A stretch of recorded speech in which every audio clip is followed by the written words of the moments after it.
Hey, first off, I want to thank everybody for all the subscribers I've been getting in the last few weeks. Up like 150 subscribers, so that's awesome. Hey, there's some talk in some of the groups about pricing, dumpster pricing, and I want to give you my take on it, okay?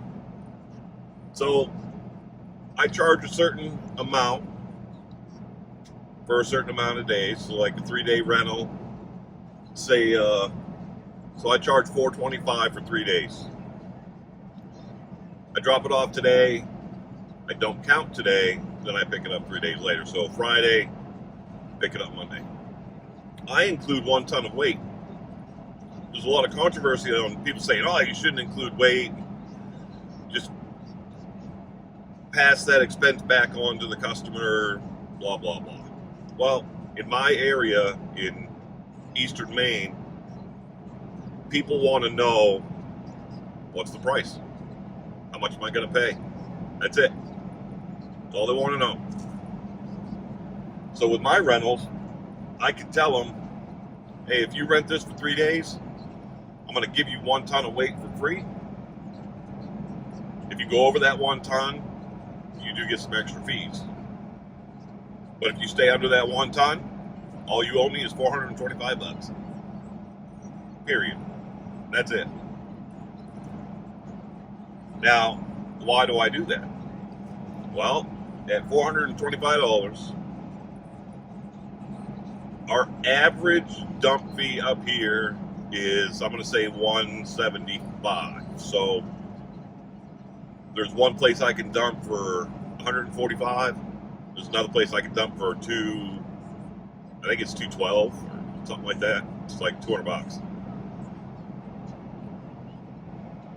My minimum gross profit, not including overhead, gross profit is at least $225.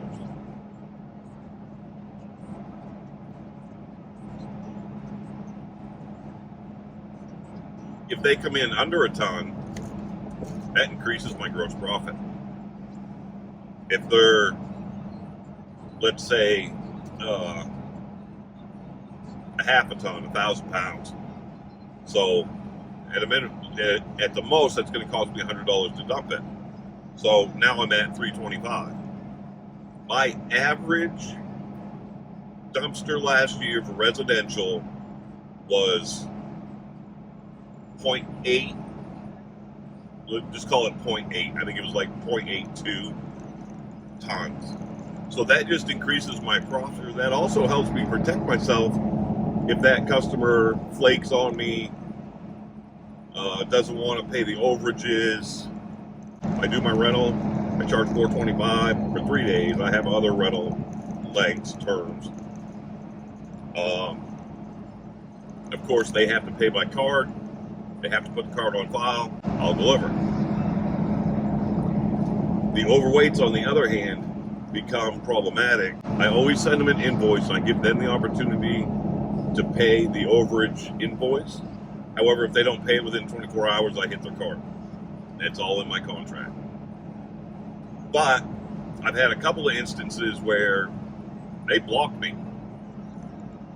I went to charge that overage, and it was denied. So then you start running into a problem. I find that including 1 ton of weight kind of protects me from that. It at least gives me some protection and keeps my numbers on the positive side instead of the negative side. So if I were to pick up a 1.5 ton dumpster, that's going to cost me $300 and something to dump it. I'm not making much money at all if they don't pay for that overage, or they somehow shut their card off, block it, whatever. That has happened twice, I think, last year. So anyway, I include weight because it increases my profit. The homeowners like to know, hey, this is what it's going to cost. They don't want to hear, oh, I'm going to charge you this to drop it off and this to pick it up and a tipping fee and a whatever. We do have extra fees And if we lay those right out to the customer, of course, extra days, if you need extra days, we have an overweight fee. And then, of course, you know, whatever the dump has extra fees, tires, refrigerators, whatever that is. But if they're doing a regular residential clean out, cleaning up their garage, cleaning up the yard, whatever, they're going to know $425. They're going to have it for a weekend, and they're not going to be surprised by some big overage, and it's less confusing for the customer. Let's look at another factor. Some people say, oh, you need to get a hook lift, it's more efficient. Okay, well, the 3 minutes you save a day using a hook lift, you're going to be able to move one extra dumpster a month. So, you know, they want to talk about efficiency and time is money. Well, you're right, time is money, but you also need to maximize your profitability. You're not maximizing your profitability and baking in fees and baking in profit by not including weight. If you don't include weight, you're leaving money on the table. I'm telling you. I would rather include some weight, take a little bit of extra time because I have a cable truck instead of having a hook lift. I mean, I'm just putting money in my pocket. That's money on the table. And I learned most of this from doing junk removal. In junk removal, you do it by volume. I've got a truck holds, say, 14 yards, and you take up 7 yards of it. This is how much you're paying me. Weight never comes into the conversation. So you're not like, well, this couch weighs 50 pounds, so, you know, I'm going to charge you the dump fees and whatever. You're providing a convenience to the customer. You haul away that couch. If you are lucky, you get 7 yards or 10 yards or 14 yards of light stuff. And what that does is increases your profit margin. So including weight increases my profit margin, just like when I was doing junk removal. That keeps my profit margin over 50%. So thanks for watching this video. Hit the thumbs up if you liked it.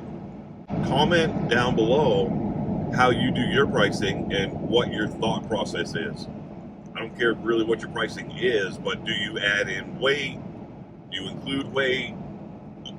If you don't include weight, are you charging extra over what the dump charges you? I think you should. If I get a 2 or 3 ton dumpster, that overage, I tack on just a little bit to it because it's extra wear and tear on my truck. I marked that up a little bit. I've had no complaints. If it is heavier, I take it to the cheaper dump, obviously. You start to know your truck and how it's pulling up certain weights and which ones are heavier. So let me know down in the comments, do you include weight? Do you not include weight? Do you do a drop off, a pickup fee? Kind of lay it out there and see if we can get a good conversation started. And if you haven't done so already, please, please, please, please subscribe to this channel. All right, thanks for watching.